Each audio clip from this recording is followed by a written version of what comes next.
Voilà, donc ça fait 2 semaines et demie que nous sommes confinés.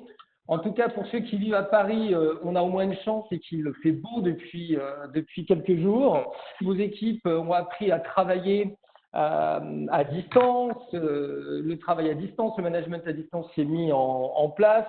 Et puis, dans les entreprises, les rituels individuels, collectifs sont mis en place. Le petit café du matin virtuel, les réunions d'écoute, je l'espère, parce qu'on va en parler donc ce matin. Certaines entreprises commencent à faire des réunions de sortie de crise en voyant comment ils vont pouvoir réengager leurs salariés et puis aussi donc leurs clients. Et puis, certaines entreprises, comme la nôtre d'ailleurs, commencent à réfléchir par rapport à la perte de chiffre d'affaires, comment on va pouvoir actualiser donc les objectifs et puis les objectifs de l'entreprise, les objectifs du collectif et les objectifs individuels. Donc, en fait, ce qui nous arrive, cette crise, nous a renvoyé une grosse charge de travail, bien sûr une charge émotionnelle, une charge mentale, mais aussi, en tout cas, donc, une surcharge de travail qui n'était pas donc, attendue. Alors, après l'annonce du confinement, après 2 semaines et demie, moi, je dois avouer, et je pense que c'est pareil pour vous, que nos conditions de vie ont tellement changé en si peu de temps qu'il en devient donc essentiel de rechercher à donner du sens à ce que nous vivons, que ce soit pour nos équipes, pour les dirigeants, pour les managers et pour nous-mêmes et bien sûr pour notre famille. C'est la raison pour laquelle il me semble important qu'aujourd'hui, on puisse ensemble travailler sur, quand les équipes auront gravi les différentes étapes de la résilience, c'est-à-dire le rebond, comment redonner du sens à la situation que nous sommes en train de vivre. Donc, bienvenue donc à ce webinaire et je voudrais revenir sur les 5 leviers de la résilience. Ces 5 leviers de la résilience structurent les 5 webinaires que nous faisons donc depuis le confinement. Aujourd'hui, nous allons donc travailler ensemble sur le 3e levier, donner un sens à ce qui se passe. Tout d'abord, donc, un grand merci pour ceux qui nous suivent maintenant depuis 3 semaines sur ces webinaires. Donc, concernant donc clarifier et communiquer, se confier après un traumatisme, poser des mots sur des émotions. Ce qui est important sur cette première étape, c'est bien sûr de clarifier donc la situation. Ça, vous avez dû le faire maintenant depuis avec les équipes, mais c'est de vraiment être vigilant, c'est-à-dire bien informé et parler de ce qui se passe, dire les choses avec clarté et communiquer donc avec ces équipes. C'est un des fondamentaux pour mettre en confiance et se connecter aux collaborateurs. C'est-à-dire que plus on va être sur les observables, plus on va être sur le factuel, plus on va pouvoir mettre nos équipes en connexion et donc on va pouvoir commencer à les écouter et les faire exprimer leurs incompréhensions, les doutes, les sidérations et la colère peut-être et les peurs que ça génère. Puisque une situation de crise génère chez nous tous, en tant qu'êtres humains, des peurs. Et ces peurs, elles s'expriment souvent sous 3 aspects. En soit la tétanie, comme c'est écrit dans le slide, c'est-à-dire qu'on est bloqué. L'individu ne sent plus de capacité pour se mettre en mouvement, il est tétanisé par le stress, par la peur de l'environnement dans lequel il se retrouve, avec les changements qui vont peut-être se produire. Il peut aussi donc exprimer donc la fuite, c'est-à-dire vouloir ne pas regarder la situation dans laquelle il est en train de vivre et donc rentrer dans des approches de faux semblants. C'est ce qu'on peut retrouver et ça peut être dangereux, par exemple, chez certains managers, voire des dirigeants, ou alors, à contrario, rentrer plutôt dans des réactions de combat, pourquoi pas d'agressivité. Voilà. Ensuite, sur le second levier, voilà, prendre acte de la situation et se responsabiliser au présent, ça veut dire être capable de repousser le sentiment d'impuissance et de victimisation en prenant des initiatives qui donnent des effets observables. Ce que je voudrais tout de suite vous dire ici, c'est qu'on ne peut pas travailler avec ses collaborateurs sur redonner du sens tant qu'on n'est pas passé par ces 2 premières étapes. Et puis un dernier point, bien sûr, toujours dans le présent, mobiliser ses équipes sur des activités avec à chaque fois des résultats qu'ils peuvent voir donc immédiatement.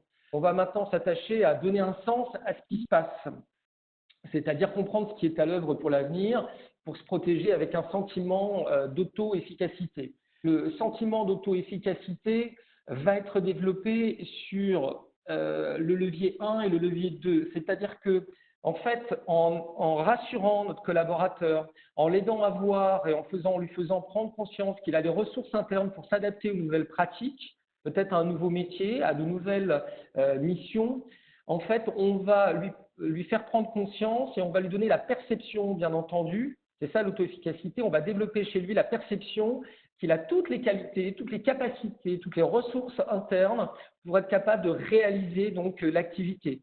Et là, bien entendu, ce sentiment d'auto-efficacité, il va être renforcé par d'autres collègues qui ont mis en place des pratiques et qui réussissent très bien dans leurs nouvelles approches. C'est ce qu'on appelle, d'après le modèle de Bandura, ce qu'on appelle donc l'apprentissage vicariant.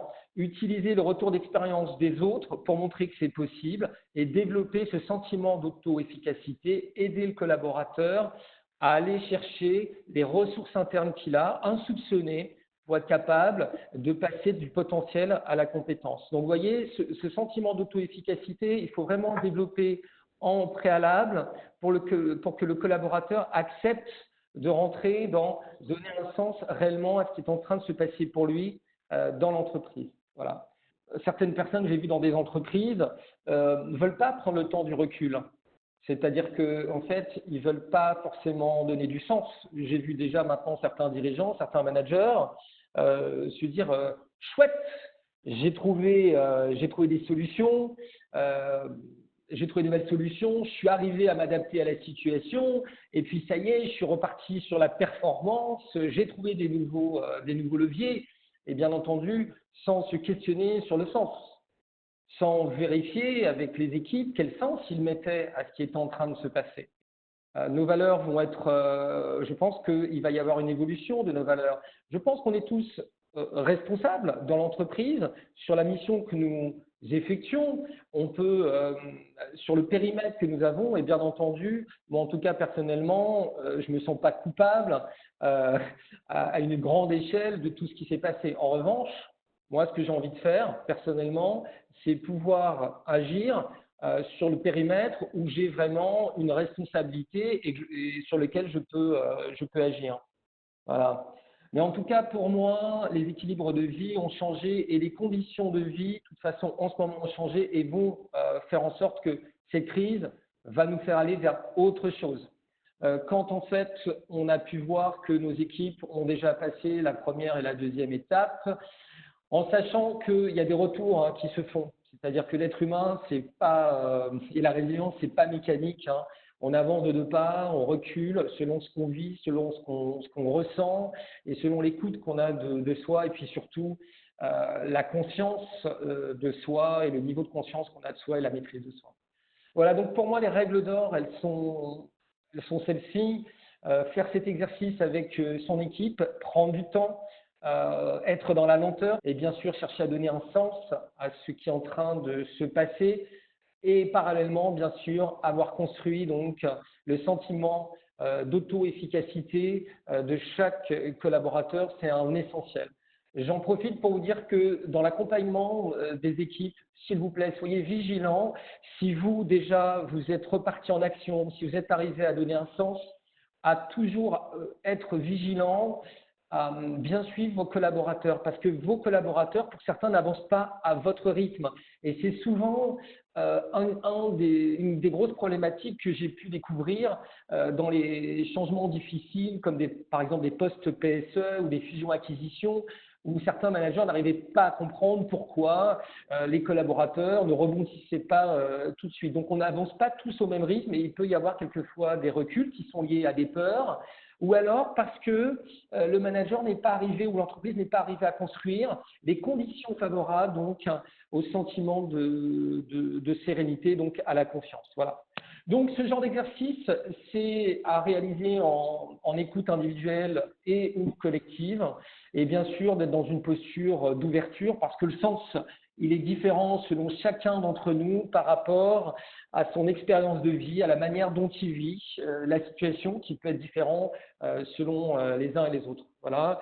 Et puis l'intention, c'est faire émerger et partager le sens, bien entendu, sans, s'il vous plaît, y mettre un sens prioritaire, le sien ou celui des autres. Chacun a son propre sens et là-dessus, c'est pas la peine de faire de commentaires. Dans l'animation, c'est chacun son propre sens et puis on se permet simplement de demander à chacun d'intervenir, donner son point de vue, sans prendre bien sûr une posture autre et sans donner son analyse et sa réflexion. Voilà. Je vais vous inviter maintenant, on va passer donc à l'étape suivante et je vais vous inviter à regarder un modèle qui pour moi est essentiel. C'est un modèle qui s'appelle la spirale dynamique et qui permet de prendre de l'auteur par rapport à la crise que nous vivons aujourd'hui.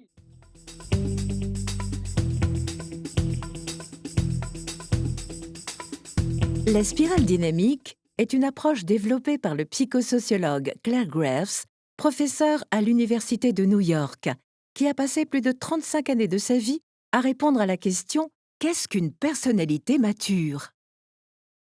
La spirale dynamique nous permet tout d'abord de mieux appréhender la façon dont chacun voit, perçoit le monde. On croit souvent que les choses sont données et qu'il n'y a qu'une vérité, qu'une façon de voir les choses, la nôtre. On ne se rend pas compte que chaque manière de voir les choses, un événement, une circonstance, correspond à une mentalité, et que cette mentalité est tellement imprégnée à l'intérieur de nous qu'on oublie que ce ne sont que des croyances et une manière de voir qui peut évoluer. C'est comme si on portait chacun des lunettes de couleurs différentes et que ces lunettes nous donnaient une certaine manière d'appréhender les choses. La spirale dynamique permet de comprendre la manière de penser d'une personne, d'un groupe d'individus ou d'une organisation.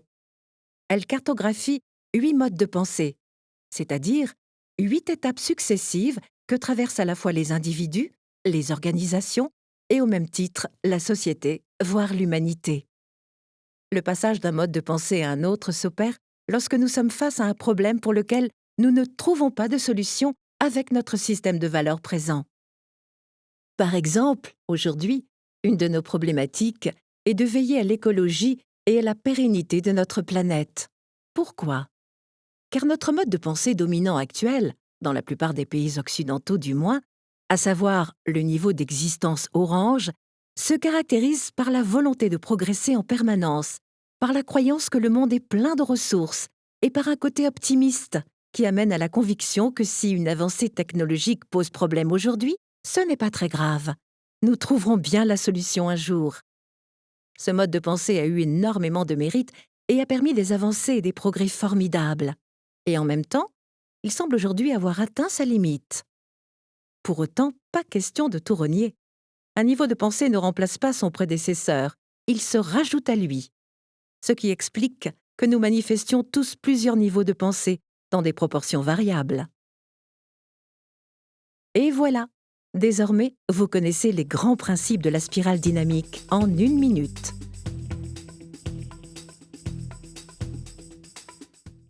Et là, on voit que les conditions de vie dans lesquelles nous sommes en train de rentrer vont faire éclater nos croyances, nos valeurs, et que, eh bien, au fur et à mesure, si nous voulons nous adapter à la situation dans laquelle nous sommes en train de rentrer, il va falloir revoir effectivement notre manière de voir le monde, notre manière de penser, notre manière de réfléchir, et peut-être vraiment, comme vous disiez, développer d'autres principes, c'est-à-dire des principes d'être capable à chaque fois, avant de mettre en place une action, d'être capable de voir l'impact que ça a sur notre société, l'impact que ça a sur d'autres directions et s'intéresser au fait, et on le voit aujourd'hui, que nous sommes rentrés dans un monde de complexité et surtout de systémie qui fait qu'on doit à chaque fois s'intéresser à ce que nous faisons pour voir l'impact que ça peut avoir dans notre écosystème. J'en profite d'ailleurs pour vous dire que, en tant que PME, nous avons été appelés par la plupart de nos entreprises clientes qui nous ont demandé, que ce soit direction des ressources humaines, direction des achats, comment ils pouvaient nous aider dans cette situation. Dans ce qui est intéressant dans la spirale dynamique, je voudrais faire le lien avec les propos qui ont été tenus par Boris Cyrulnik, qui en fait, j'ai repris de son intervention il y a quelques jours des phrases qui sont importantes et qui font le lien pour moi avec ce qui est expliqué par le modèle de la spirale dynamique. Les crises sont très fréquentes dans la condition humaine, hein, je ne vais pas revenir sur l'histoire, mais nous le vivons depuis la nuit des temps. Et on a connu bien sûr beaucoup d'épidémies, et ce qui nous a à chaque fois contraint des vraies révolutions culturelles, donc de changement de valeurs et d'adaptation. Voilà. Et comme l'explique la spirale dynamique, à chaque fois, les modes de pensée évoluent selon les conditions de vie dans lesquelles l'humanité, les organisations, un service, une direction ou un individu donc se retrouvent. Et là, en fait, enfin, définitivement, on va pouvoir dépoussiérer toutes les anciennes valeurs, toutes les pratiques, par exemple, du command and control qui restaient présentes dans certaines entreprises. On va pouvoir revoir la relation entre les salariés, les managers, et faire peut-être construire de nouveaux modes de fonctionnement interne. Donc ça, c'est ce que nous rappelle Boris Cyrulnik, et il fait très bien le lien avec la présentation donc, de la spirale dynamique. Principalement en Amérique du Nord et en Europe, nous sommes actuellement donc sur un mode de pensée qu'on appelle orange. Il n'y a pas de lien de symbole avec la couleur, c'est-à-dire des modes de pensée orientés sur la réussite, la performance, l'individualisme, le rationnel. Et je vous rappelle les masques sociaux, c'est-à-dire l'entreprise, où en fait on doit absolument s'adapter, pas montrer surtout ses émotions, bien entendu.